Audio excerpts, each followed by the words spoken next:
수상 구조 활동 위험 기준 안전 지침. 대한민국 119 구조대는 한 해 1만 1천 건 이상의 순환 현장에 출동하고 있으며, 이처럼 구조대원들은 전국의 익수, 고립, 태풍 등 다양한 순환 현장에 출동하고 있으며 급류, 폭창 등의 위험에 자주 노출되고 있는 상황입니다. 반쯤 물에 잠긴 소방차의 창문 밖으로 세찬 빗줄기가 쏟아집니다. 구조 작업에 나섰다가 실종된 소방관 2명이 숨진 채 발견됐습니다. 빠져나오기가 어려운 데다 주변 사람들이 구해주려다 되려 같이 사고를 당할 수 있습니다. 보트를 타고 낚시를 하던 50대 남성 2명이 물에 빠지는 사고가 발생했습니다. 순환사고 상황과 환경, 위험 수준, 유속, 인지 부족 등으로 인해 순직 사고가 다수 발생하고 있는 상황입니다. 현재 순환구조 현장 활동 지침상 수상구조 활동 위험평가 기준은 실험적 근거가 부족해 국립소방연구원에서 안전한 소방 현장을 위해 순환구조 환경에서 현장활동 지침 위험평가 기준을 개발하고 연구하게 되었습니다. 실험은 실제 하천 환경과 유사한 환경에서 수리 실험을 하기 위해 한국건설기술연구원 하천실험센터를 이용하였습니다.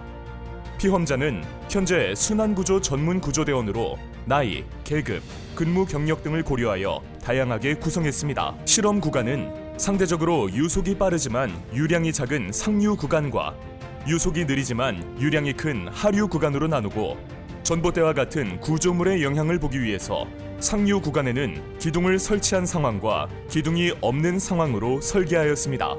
이는 유속의 증가뿐 아니라 동일한 유속이더라도 유량에 따라 위험도가 어떻게 달라지는지를 파악하기 위해 분류한 것이며, 기둥의 유무에 따라서는 구조 환경에서 전봇대와 같은 장애물이 있을 경우 어떠한 장소에서 가장 안정적으로 버틸 수 있는지, 어떠한 상황에서 위험한지를 알아볼 수 있었습니다. 본 실험에서는 구조대원의 몸에 심박 센서와 압력 센서를 부착하였습니다. 상류에서는 유속은 3.5m/s에서 4.9m/s 범위 내에서 1에서 4단계, 하류에서는 상류에 3에서 4단계로 하여 수심 0.98m에서 1.18m 범위에서 실험했습니다. 기둥이 없는 조건에서는 전방에 로프를 설치하여 거슬러 올라가 나비 매듭을 체결한 뒤 복귀하는 동안의 시간을 측정했습니다. 기둥이 있는 조건에서는 기둥의 전, 후, 측면에서의 위험도를 정성적으로 평가하였고, 기둥에 매달려 버티는 정도를 볼 수 있었습니다. 실험은 피험자들의 선입견이 작용될 수 있기 때문에 유속과 유량은 알리지 않고 진행했습니다. 기둥이 없는 상류 구간. 기둥이 없는 상류 구간에서 유속 분포는 그림과 같으며, 유속이 가장 높은 수로 중앙 부분에서 실험을 수행하였습니다. 그림과 같이 입수 지점부터 수로의 중앙 부분까지를 1구간, 중앙 부분에서 물살을 거슬러 올라가 나비 매듭을 체결한 후 다시 입수 지점으로 나오는 데까지를 2구간으로 설정하여 각 구간의 시간을 측정하였습니다. 전면, 측면, 후면 방향으로 각각 10초간 자세를 유지할 수 있는지를 육안으로 확인하였습니다. 1단계, 유속 3.5m/s, 유량 1.2 세제곱미터/s, 수심 0.26m입니다. 물살이 세더라도 수심이 발목과 정강이 정도라면 움직임에 큰 어려움은 없습니다. 2단계, 유속 4.2m/s, 유량 2.4 세제곱미터/s, 수심 0.28m입니다. 정강이 정도 높이의 수심에서 강한 물살이라면 바닥면에 따라 미끄러짐에 유의하며 중심을 잃지 않도록 해야 합니다. 3단계, 유속 4.6m/s, 유량 3 세제곱미터/s, 수심 0.33m입니다. 물이 무릎 정도까지 오는 정도의 강한 물살에서는 정면, 측면, 후면에서 버티기 위해 많은 힘이 필요해지기 시작하며 바닥면에 따라 미끄러움이 심해지고 균형 잡기가 힘들어집니다.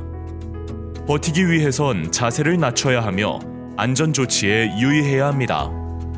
마지막 4단계, 유속 4.9m/s, 유량 4.2 세제곱미터/s, 수심 0.42m입니다.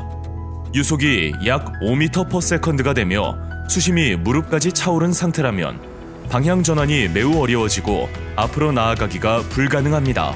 순간적으로 물살에 휩쓸릴 수 있으므로 현장의 위험 요소를 미리 파악하고 반드시 안전 로프를 체결해야 합니다. 또한 현장 지휘관의 판단에 따라 강화된 대응 전술을 사용할 수 있습니다. 기둥이 있는 상류 구간.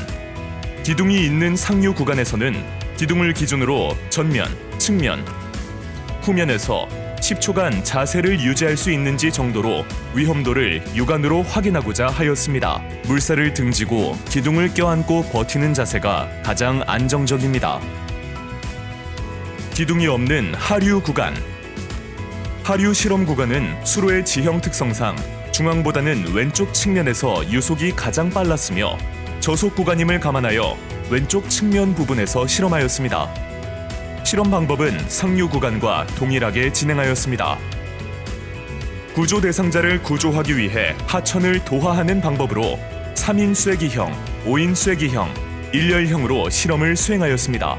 쐐기형은 한 명이 물을 등지고 양쪽에 나머지 대원들이 받는 수압을 줄여주는 방식으로 3인, 5인 쐐기형이 있으며 구조 대상자는 구조대원들 사이 가운데 위치하여 휩쓸림을 방지하고 수압을 최소한으로 받는 방법입니다.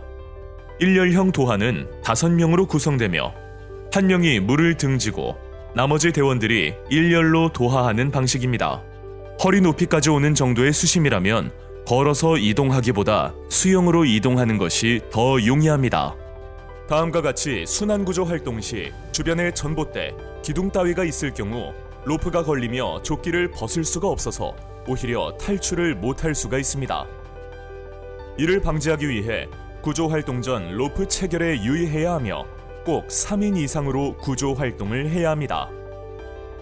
근접 유속 측정. 근접 유속은 흐르는 물에 간단한 물체를 던져 거리와 시간을 통해 구하는 대략적인 유속입니다. 대원들이 실제 순환구조 환경에서 유속에 대한 인지가 부족하여 사고 위험이 클 수 있으므로 위와 같은 방법으로 근접 유속을 측정할 수 있습니다. 도착. 하나, 둘, 셋, 넷, 다섯, 여섯. 근접 유속 측정이란 흐르는 물에 페트병과 같은 간단한 물체를 던져 거리와 시간을 통해 대략적인 유속을 구하는 방법입니다. 이를 위해 평소 지형 지물의 간격이나 대략적인 거리감을 익혀두는 것을 추천합니다. 현장 실험 결과 기둥이 없는 상류와 하류 구간에서의 데이터를 활용하였으며 기준 유량별 상하류에서의 수심은 표와 같습니다. 시간 데이터 분석 결과 1단계부터 4단계까지 시간은 유속과 수심이 높아짐에 따라 증가하였습니다. 압력 데이터는 유속에 비례하여 증가함을 확인하였습니다. 심박수. 유속과 유량이 증가할수록 입수와 구조를 하는 데 있어 난도가 증가하여 체력이 고갈되고 정신적 혼란 상태 등의 심리적 불안을 느낀다는 것을 알 수 있었습니다. 대원들이 생각하는 유속에 대한 답변으로 1단계에서는 예상보다 실제 유속이 2배 이상 빨랐으며 유속이 빨라질수록 실제 유속과 비슷하게 느낀다는 것을 알 수 있었습니다. 이는 대원들이 실제 순환 구조 환경에서 유속에 대한 인지가 부족하여 사고 위험이 클 수 있다는 것을 의미합니다. 또한 유속은 큰 차이가 없지만 유량이 높아짐에 따라 구조 활동 여부에 대해 3단계에서는 52%였던 불가능 비율이 4단계에서는 100%로 나타났습니다. 구조대원들은 빠른 유속, 높은 수압, 바닥면의 미끄러움을 구조 활동 불가능 요소로 꼽았으며 유속과 수심이 높아질수록 맨몸으로 전, 후, 측면 모두 버티기 어려웠으나 가장 버티기 힘든 방향은 후면이라고 답하였습니다. 수리 실험을 통해 얻은 분석 데이터와 측정 가능한 범위의 유속, 유량 데이터를 종합하여 회귀 분석을 통한 위험도 곡선을 작성하였습니다. 실험을 통해 정립한 수상구조 활동 위험평가 기준을 재난 현장 표준 작전 절차, 순환 구조 현장 활동 지침 등의 구조대원의 유속 인지를 위한 근접 유속 측정 방법 등과 함께 새롭게 수록한다면 대원의 안전성을 높이고 현장 지휘관의 판단에 활용할 수 있을 것입니다. 이와 같은 내용은 순환 구조 훈련 시 이론 교육에 포함할 수 있으며 제작된 교육 영상을 통해 위험도 인지 부족 등으로 인한 구조대원의 인명 피해를 줄일 수 있기를 바랍니다.